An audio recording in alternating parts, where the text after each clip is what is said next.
আসসালামু আলাইকুম। আশা করছি সকলে ভালো রয়েছেন। ইন্টারনেট বা কোনো ওয়েবসাইট থেকে আমরা যখন কোনো টেক্সট কপি করে এমএস ওয়ার্ডে পেস্ট করি তখন দেখা যায় যে আনওয়ান্টেড অনেক লিঙ্কস, ইমেজ বা ফরম্যাটিং চলে আসে। ঠিক এই রকম। ইতিমধ্যে আমি ডেস্কটপ এনভায়রনমেন্টে রয়েছি এবং উইকিপিডিয়া ওয়েবসাইটে রয়েছি। এখান থেকে আমরা প্রথমে এই লেখাটিকে কপি করে নিব।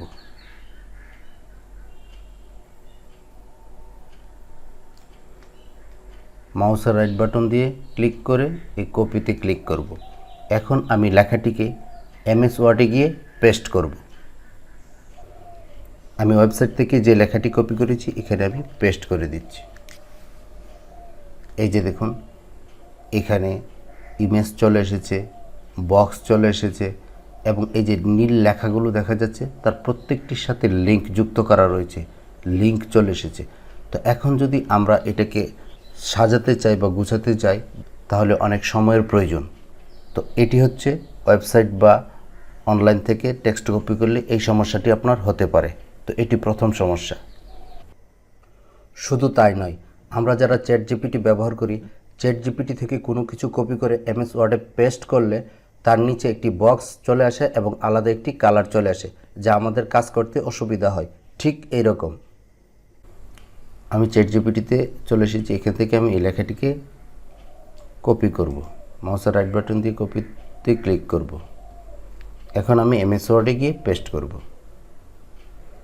এখানে আমি পেস্ট করে দিচ্ছি।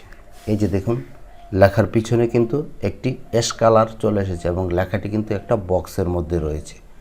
তো যার ফলে আমরা যত ধরনের ফরম্যাটিং করি না কেন এই কালারটিকে কিন্তু আমরা রিমুভ করতে পারবো না, তাহলে আমাদের কাজটিও সুন্দর হবে না। তো এটি হচ্ছে দ্বিতীয় সমস্যা। এই সমস্ত কারণগুলোর জন্য আমরা যে কাজটা যেভাবে করতে চেয়েছিলাম সেটা করা সম্ভব হচ্ছে না।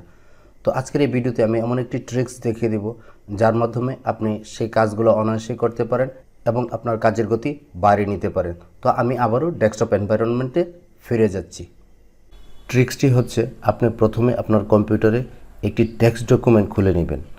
মাউসের রাইট বাটন ক্লিক করে নিউতে ক্লিক করবেন এবং এখান থেকে এই যে টেক্সট ডকুমেন্ট নামক যে ফাইলটি রয়েছে তাতে ক্লিক করে দিবেন। এই যে আমাদের এখানে একটি টেক্সট ডকুমেন্ট ফাইল খুলে গেছে, এখানে আমি ডবল ক্লিক করে এটি ওপেন করব, ফুল স্ক্রিন করে দেব। তো এখন আমি আবার চলে যাব উইকিপিডিয়া ওয়েবসাইটে। আমি চলে এসেছি। এখন পুনরায় আমি লেখাটিকে এখান থেকে কপি করব এবং প্রথমে আমি যে টেক্সট ডকুমেন্ট নামক যে ফাইলটা রয়েছে তাতে পেস্ট করব।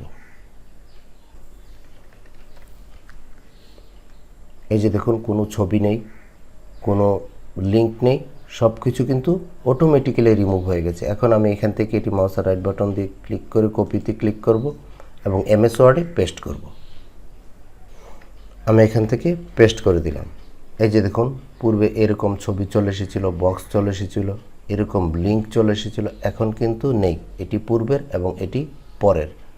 তো এখন আমি চ্যাট জিপিটি থেকে কপি করে আপনাদের দেখিয়ে দিচ্ছি।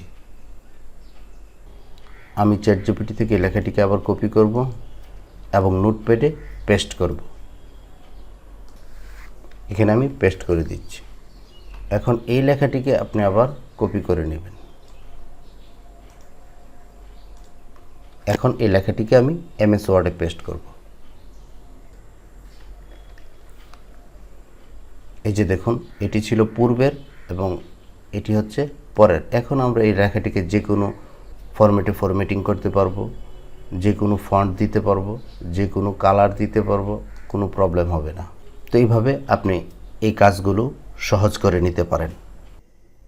আমার এই ইনফরমেটিভ ভিডিওটি ভালো লাগলে আমার চ্যানেলটিকে সাবস্ক্রাইব করে দেবেন এবং ফেসবুক পেজ থেকে দেখলে পেজটিকে ফলো দিয়ে রাখবেন। দেখা হবে নতুন কোনো ভিডিও নিয়ে। সে পর্যন্ত সকলের মঙ্গল কামনা করে আজকের মতো এখানে বিদায় নিচ্ছি। আল্লাহ হাফেজ।